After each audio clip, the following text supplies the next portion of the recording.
Great, so here we are at your first lesson, going through the annoying steps of getting better at playing rock and blues type riffs in a style where you can bend and hammer on and so forth.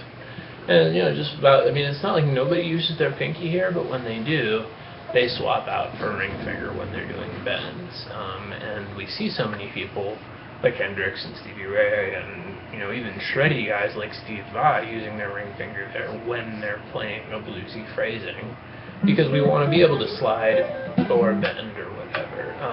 So things we're talking about this week were our thumb position and not being up like this or off to the side like that, or creating space back there. When we talked about out front here, that manifests, not this, but this, by, kind of being able to be out in front of the instrument.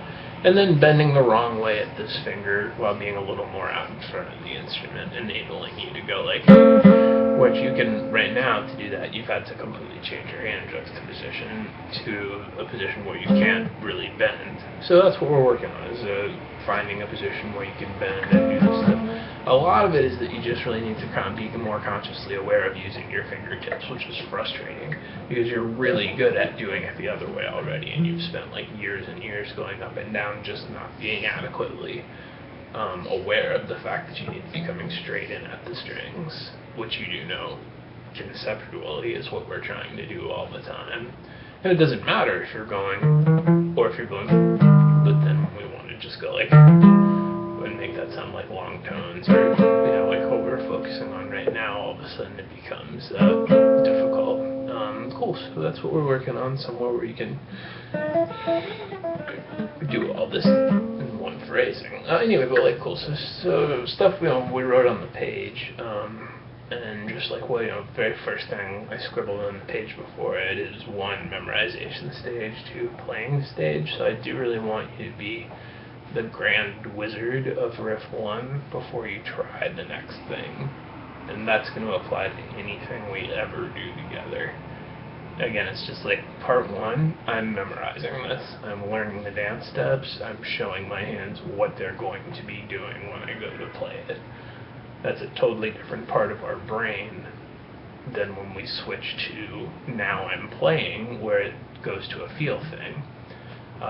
The part of your brain that people use when they move on prematurely to the playing headspace is the one that we used for I'm going to take this test and then completely forget all of it for the rest of my life, as opposed to I want to retain this. So we're going to break stuff into little sections, and when you're in the memorization stage, you can do stuff like disregard rhythm, just do it like it's a grocery list. That's what I wrote down at the bottom of the page. I wrote, no index advanced slides, F rhythm, just kind of do it like a list at first, and, fingertip awareness, it's our general stuff to be thinking about. Can you play riff 1 for me? Yeah, of course. End of talkie bit. We're doing this exercise where we're going, and you're at like 3:30 in your video now if you want to skip to it. No problem. In your lesson. No problem. Yeah, so that's what we're doing here, and I'm just going 2 strings, and then we want to, it's not that we don't often go like that, but here we're going to just get you to pin yourself there where, it's possible to still hear that. So we're going 2 notes and then 1 note, or you could do that. Anyway, it's on the page, so there you go, that's what we're doing. And again, we're doing this the wrong way. That's what enables us to be up high enough, and then being aware of your fingertips. And this should kind of feel like starting over, which sucks, but it's also like huge leaps and bounds once this starts to feel a little bit natural. And I'm just doing the same thing here, and there are subtle wrist juxtaposition changes, but when people get up to the first 2 strings, they tend to like completely switch to a new position, as is your tendency. So yeah, we're just gonna kind of not work on those 2 strings at the same time as doing this right now, but once you get comfortable doing this, and then at the very end I just wrote bend, ensuring that you're kind of bit. So can't say enough times, don't turn this into a song that goes until you can actually just go the first one, the second one, the third one, and then the bend is just there to ensure that you haven't like switched to this position or something that doesn't work. So this is an exercise. This is not a song. We're going to do a million riffs, but right now you're just like showing your hands what to do for those million riffs we're going to work on.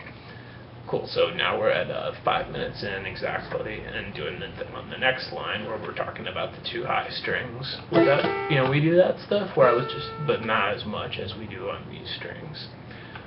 So yeah, it was going, and it was your tendency to go, or go like you really wanted to pick because of your index placement, and that's what we're forcing here, is for your index to stay there.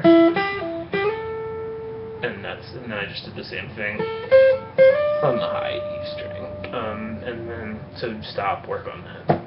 And by the time you're working on this, you're really good at the stuff on the line above it.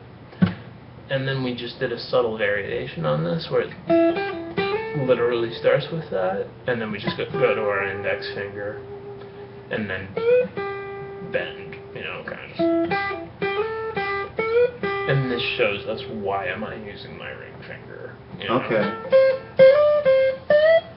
In addition to sounding kind of cool. Oh yeah, sure. Anyway, yeah, I mean that's why everybody just plays this stuff. This is probably in a million songs and a million solos, and it's something that you could, even though it's just like our little, hey look, this is how you should hold your hand, you can totally start doing this riff all the time when you're improvising. Or whatever. So there we are, that's the deal. And the only thing we didn't write on the page was talking about, so here we were just looking at going from, transitioning from in the main box to in the extension, and why we're using our ring finger and so forth. Then we do transition a lot on the 3rd string, the G string, and that's why I encourage you to use your middle finger on the way up so that you're already like that.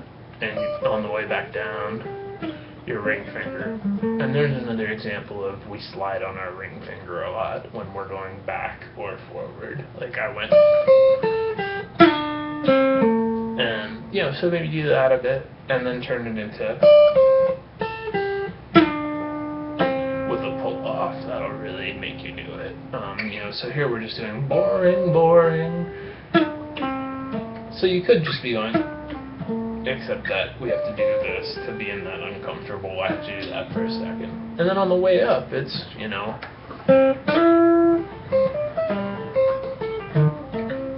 people do it the other way, but you see what I'm saying, the point is to land here like this, where we can do that stuff, and then when we get back here, to be in that position. The exception, like I said when we were in the lesson, was stuff where you just go like,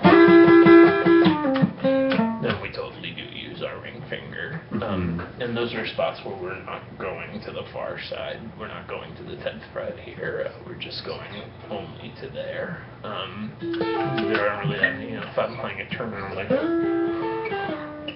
I'm going to be using that finger, even though it would be more efficient to go. It's just not really how we play, and it's because we want to be able to bend or whatever at any given time. Cool, so here's all that stuff, and then, implied in all this is just try to apply this to everything else you're doing. I can't say strongly enough, do not turn these exercises into songs. This is the part where you give yourself adequate conscious brain space to be thinking about things that are as counterintuitive right now as, now I have to bend my finger like this all the time, or now I'm in this hand position that feels really awkward. So part 1, you make yourself able to do it, and then I'm playing it in rhythm because I can get to the point where you can play it in rhythm, and then start playing it in rhythm. Don't prematurely move on to the I'm playing this like it's a riff part. And then just like just any pentatonic stuff you've ever done, kind of just go back, but mostly just wrestling with your hand position this week. And I mean, I'm sure we'll cover 500% more actual text in all subsequent lessons. Have fun!